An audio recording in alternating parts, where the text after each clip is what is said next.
All right, ladies and gentlemen, welcome to another installment of the Life Happens podcast with your hosts Ryan Dotz and Shawnee Mack, aka Father Son Holy Mac. Shawnee Mack, how you doing, buddy? Doing great, man. How about yourself? I'm doing great, and I'm actually really excited about today's topic. I know this week we had a little bit of a hiatus with injuries and everything else. As you can see, for those watching on YouTube, I had to move my office, had a little knee issue, but that doesn't stop from it doesn't stop us from bringing you the content. And today we're really, really excited about a conversation that's kind of fallen to the wayside with everything going on in life. No true one event, but really just a steady decline. We're talking about, of course, the sense of community and the decline in the affiliation with religion, you want to say, just kind of publicly announcing that you have a religious affiliation, as well as the steady decline in attendance. So before we start that discussion, just to throw some figures at you, just to kind of explain how rapid the decline is. The silent generation, which I didn't know this, but was born between 1928 and 1945, Before the 84% baby boomers, which are before the most of baby our boomers. parents are baby boomers if you're a millennial. Correct. Probably your So grandparents. the that generation, 84% identify as Christian, and it's just a blanket Christian, right? I know there's a lot of branches from that, but for sake of argument, we're just going to say Christian. The baby boomers identified 76%, and then our generation, the millennials, so that is 80, 81, 82, or 84 to 96. I forget what it is, 81 to 96, it's something like that. Yeah, something like Four, that. 49%. So from, Which we think is high. I would I think it's say high too. not 50% of my friends openly associate with a religion and claim to attend and actually be a part of a religion. I think it's lower than 50%, but those are the stats we have. And this is probably a good time to note that all of this data was pulled from the Pew Research Center. So they could be fluffing the numbers.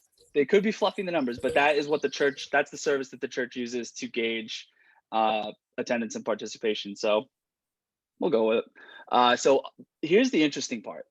And we'll talk about why this is. Of that 49%, only 1/3 of that attends a religious service monthly, at least once monthly. Now, The rest of us, the other side of that coin, 40, this is going to sound ridiculous, but the 40% of the 49%, so almost half of the half, say they never go unless they're required. So funerals and weddings basically is when they're called upon to go. Not even the recurring holidays, the Easter, the Christmas, straight up funerals and why do I always forget weddings? I'm getting married in a month and I'm constantly forgetting weddings. Yeah. That's bad. Yeah, not great. So I was like, I wasn't going to say anything, but yeah. So growing up with like you said, the baby boomer generation kind of raising us, religion did play a big part in my upbringing in the beginning, right? Like 0 to 10 was kind of where we were going every Sunday, and then kind of just teared off a little bit, CCD, all that stuff, and it just kind of slowly faded out. There's a lot of downside to religion, right? The structure, the built-in fear, the guilt, all that stuff. But what it also brings to the table is, and what we want to talk about today, is that sense of community, loving thy neighbor, having that close-knit sense of family within your local region, even your town, and your, what is it called? It's not a parish. It's a trying to think of the word. Yeah, I know what you're saying. But the commune. You know what I'm talking. You know what I'm talking about. So be a member of a specific church or synagogue, whatever it may be. Exactly. I forget what the exact term is, but yeah, that's it. It's just the decline in popularity, right? People are attending church less and less. People are less religious. And we were talking about it, and I think it's a very interesting open thought experiment, not so much something to come at you with hard facts and data, because, like Ryan said, it's been kind of a slow grind. It's been a slow decline in popularity. There was no one singular event you can point to and say everybody stopped going to church on this day. So it's been a slow grind, and your local community, for many reasons, globalization being one of them, but also the lack of your local community and religion, it's kind of declined. The idea of, like Ryan said, loving thy neighbor, right? You respect your neighbor, and like, you know, the people from your church, you know who lives around you, you know your neighbors, you know what's going on with them. That community has gotten lost due to the decline of religion, and people are now attempting to find that elsewhere. And that's what's kind of interesting and what we're going to talk about a little bit today. Yeah, I think you kind of nailed it, right? Like that community is not something that you can just go without in society. It's whether it's religion based, it's hobby based. I know you see that a lot. Like the religion cycling clubs base and things like that and shit like tends that. to come with morals attached, whether you agree right or wrong with those morals and customs that are attached to religion. They do come with the, we're all supposed to be following this set of rules, and we're all in a community together, so everyone's watching a little bit, right? There's some sneaky lady in the neighborhood who's going to tell on you if you don't follow the letter of the law when it comes to the church. And so there was almost like an inherent policing, which is not the right word, but But inherent I policing know what you're built saying. built into the community aspect that came from religion, where people would try and behave. Better's not a very eloquent way, but they thought somebody was watching, right? In a respectable manner, because you never really knew one who was always around, who you were going to run into, what was going to get back to you. And you also cared for these people. They were your community. You cared for them. You wanted to see the best happen for them, to them, all that good stuff. And these people were viewed. It's funny because in that community, there was the baseline of, we believe the same thing regarding a higher power, which is above all of us. So this guy has to be a good guy. We welcome him and things like that.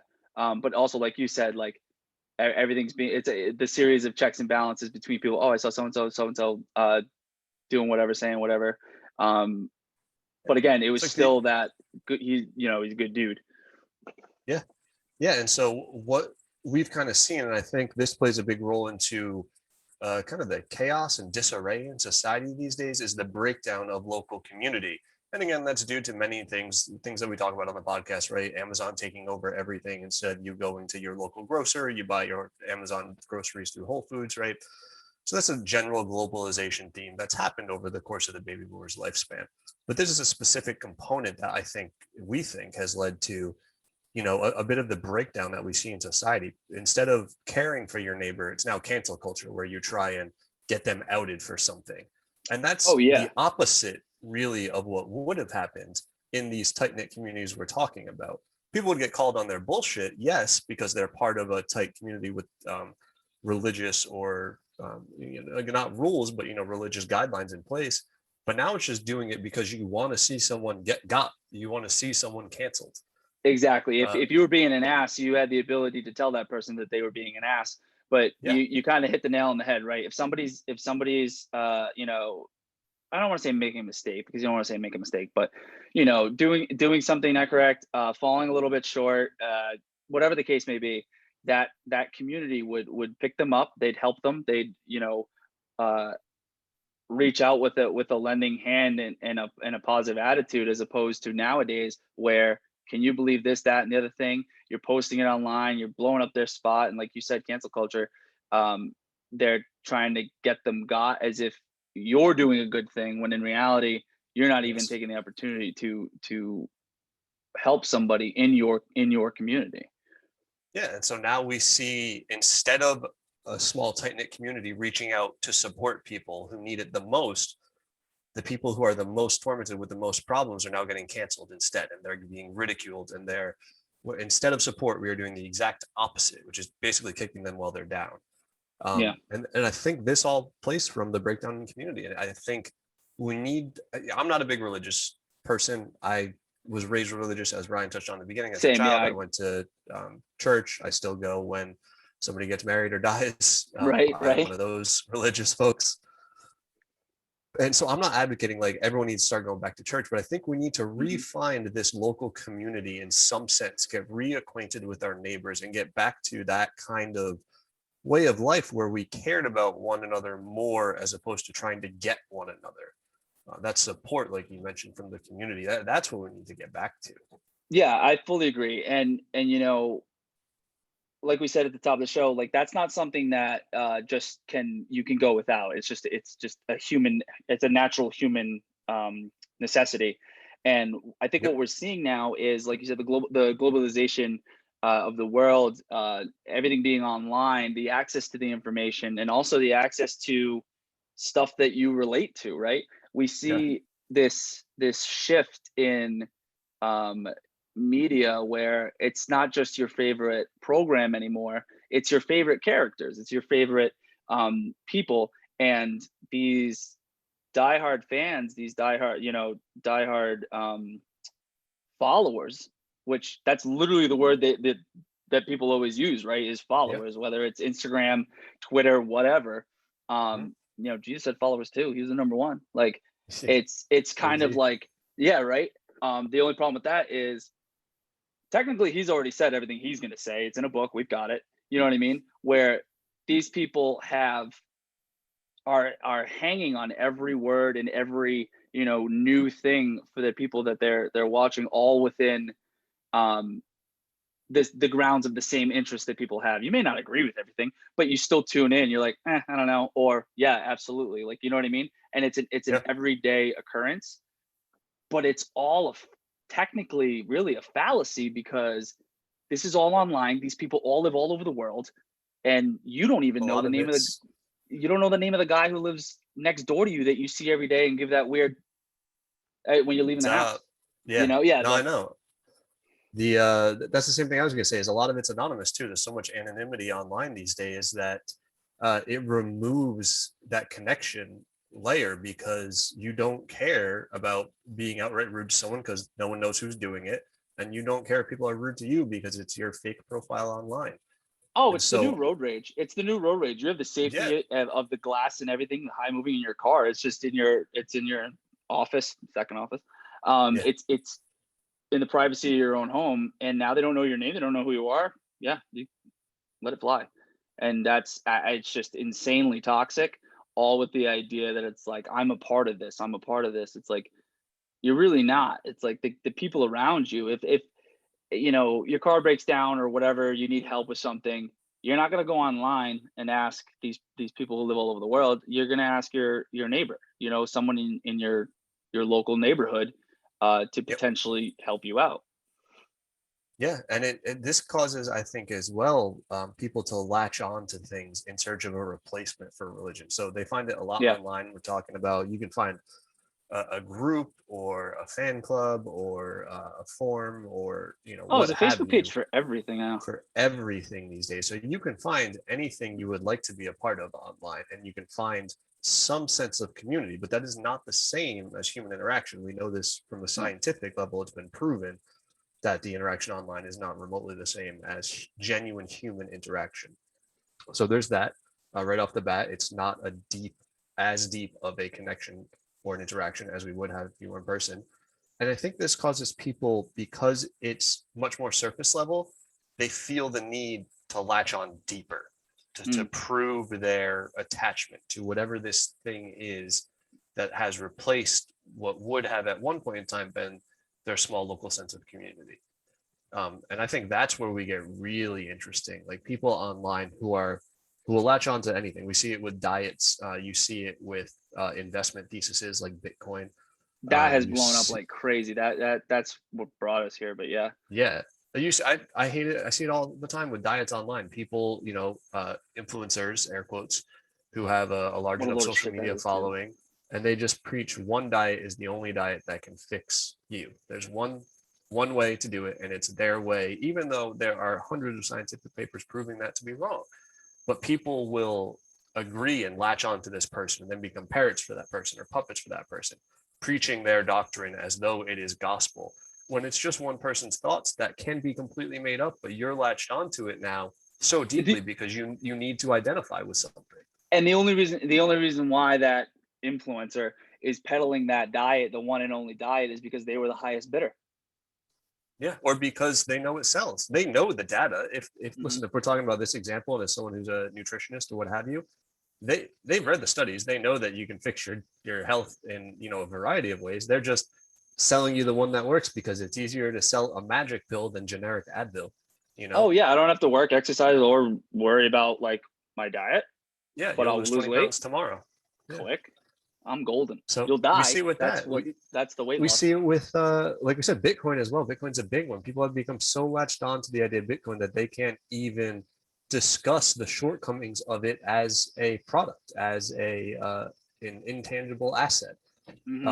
There are a great many upsides to Bitcoin, but there are flaws. Nothing is perfect, and these people have become such diehard, latched on fans that they're willing to say, I want to see the US dollar destroyed because Bitcoin's the future, not thinking about they won't admit the shortcomings to Bitcoin and like transaction speed. And they also don't think about what the world might look like if the US dollar was actually worthless and things converted to Bitcoin. Like, so nobody's,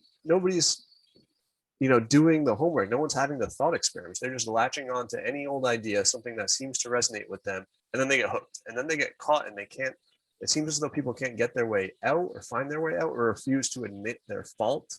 And that creates tunnel vision for people where they become more and more indoctrinated with the same idea and more attached to the idea because they don't want to admit that something they were considering to be a great idea at one point might actually be a lie or be false or what have you.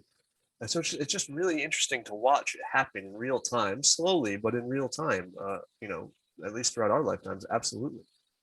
I think one point that I did want to make, regarding that decline in religious attendance and affiliation, is I was talking to a friend of mine actually, and his perspective kind of changed a little bit regarding raising his child. We had mentioned that 0 to 10 was actually like a big like probably my biggest religious point, to be honest.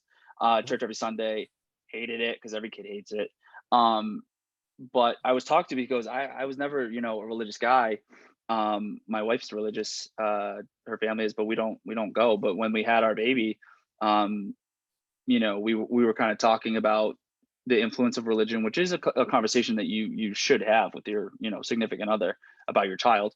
But he's like, we couldn't really think of any regarding learning right from wrong and the severity of being wrong, the severity of some of the poor choices that you can make throughout life.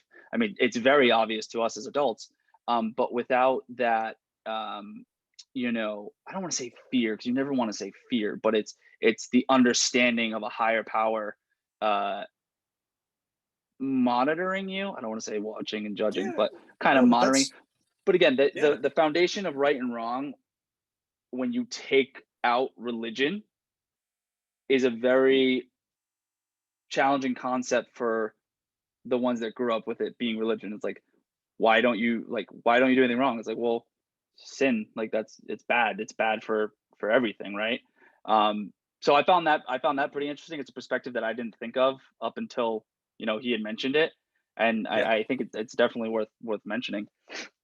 No, I do find that interesting too, because it gives you a guiding outline, or some sort of material to use as a reference point, whatever religion you may be associated with, to say, this is kind of what we believe, and these are the rules that we try and live by due to our religion, and you have that as a guiding force. Even if you aren't fully deeply ingrained in the religion, you still have it in your back pocket as hey, this is what we believe, and how we should treat other people. Maybe it's not even religiously, maybe it's just the 10 Commandments, minus right, translating the 10 Commandments to be, because they're pretty straightforward, and everybody be like, yeah, no, those are solid 10 rules that we should probably abide by.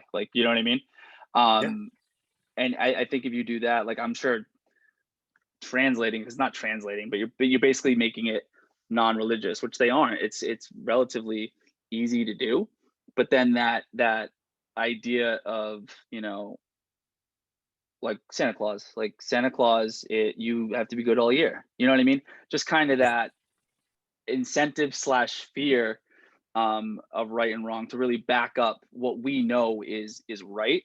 And one other thing I wanted to mention, I know we're coming up on time, is that the farther we get away from that community, that uh, sense of the community in the parish, Sense of is belonging. sense of belonging, one, and two, nobody talks to each other anymore. Nobody has a Mhm. nobody has a conversation to have a conversation with somebody, right? Like when you were at church, after Without church, you expecting spoke, something out of you know, it. you spoke to people because you're in pews, like all of it, like you're having a conversation, you meet new people, some you like, some you don't. There's always people that you don't like, which is fine because you still have that one. It's almost like it's a safe and secure place to, like, meet and talk to people. But so is, a library or whatever, any on the street, like whatever. um Nobody talks to anyone. Everyone just kind of minds their own business, going their own way, uh eyes forward, blind. And it's not like, one of my favorite things is, like, if you like, I haven't been in a while, but like if you're at a bar and like you just, you before your buddies get there, there's a dude, you have a conversation, you end up being like, buddies or whatever. "Oh, I hope to see you again." Like that is something that we just don't have in the local community anymore. Yeah, genuine interaction with um, both your community and also strangers, newcomers to that community.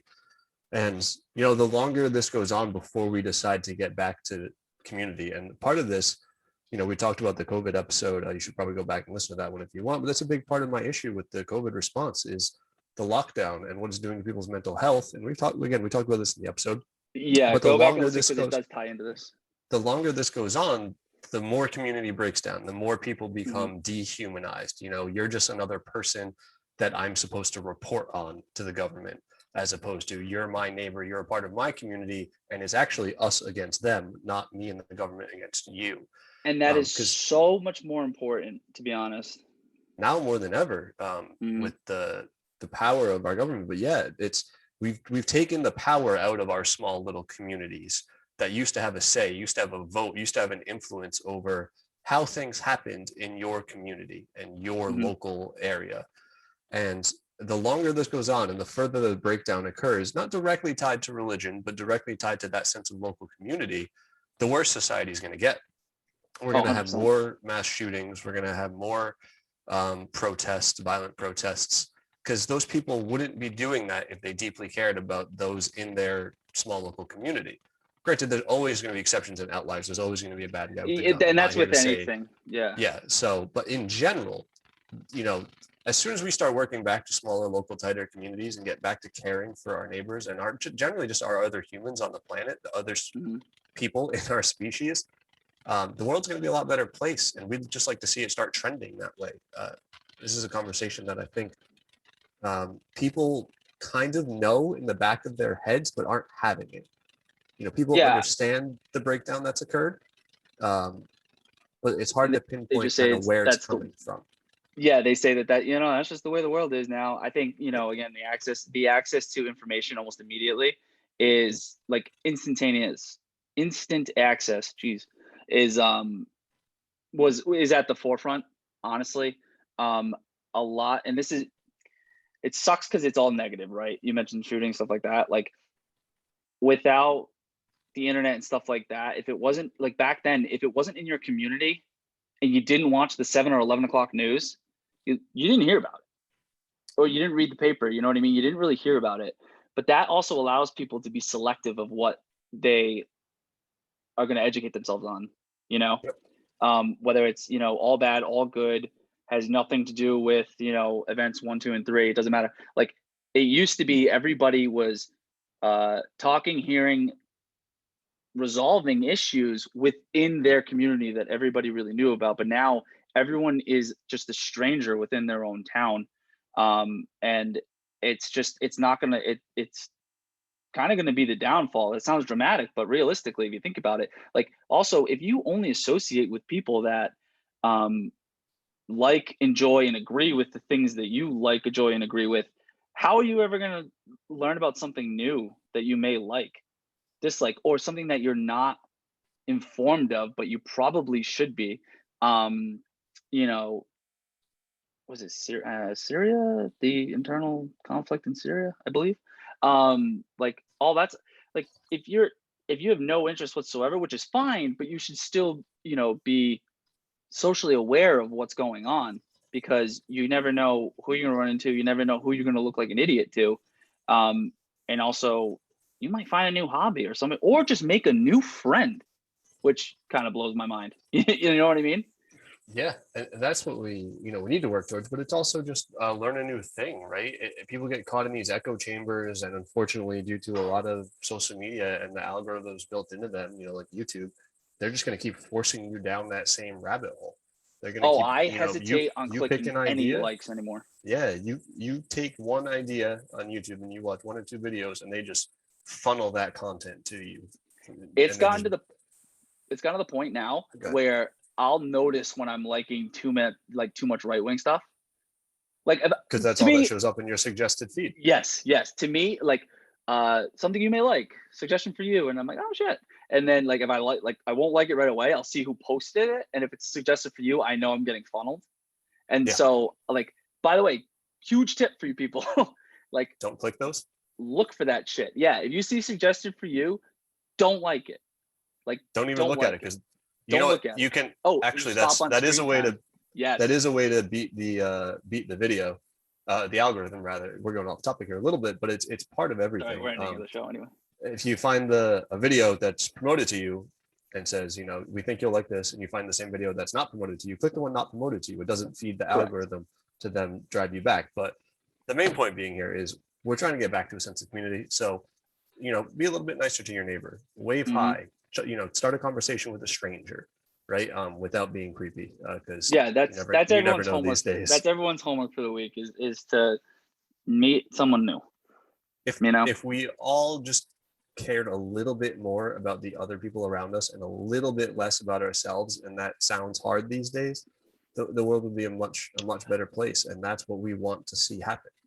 Better yet, if you don't have the opportunity to meet somebody new, this will be your assignment. If you don't have the opportunity to meet somebody new, have a conversation with somebody who isn't obviously your best friend, but somebody Don't talk about yourself at all. Just listen to what they're talking about. Mm-hmm. And engage. That's it. You would be shocked at what that does for you, and for listening them. is a powerful tool. And for them, like, it does wonders. And that's one small step that if we all make, we're going, like, that's the beginning of heading back. One small step that way is still a step in the right direction, and not another step back. You know what I'm saying? Yeah, it's a small step, but it starts with one, right? We all take that first step, and then we pay it forward. The person we talk to hopefully does the same thing, and we just try and work back to what we all kind of want society to be, which is a better, safer, nicer place. Most of us don't want this chaos and anger and pick an adjective. I don't know. Right. It's tough out there. Everybody's just at each other's throats for absolutely no reason. It's just people hating people all under the same roof. Like, but yeah, it's a recurring theme. But we should do an episode about those algorithms and like how they work. We'll put that on the docket. But until then, the Life Happens podcast, Life Happens pod on Twitter, Instagram, YouTube. Come check us out. And then what else do we have? No, that's mainly it, but Podbean, iTunes, and what's the other one? Spotify. We're on Spotify. Spotify, thank you. All under the Life Happens podcast. If you enjoy it, throw us a like, throw us a thumbs up, whatever it is. We genuinely appreciate it. And it helps other people find the podcast. Maybe if you enjoy it, you tell a friend, and then they like it and they tell a friend, and all of a sudden we start working back towards our tight little community that we were talking about. Meet a new person and tell them about our podcast. That's the only thing you say to them, and you just listen to them for the rest of the time. But until next time, thanks for listening. Thanks.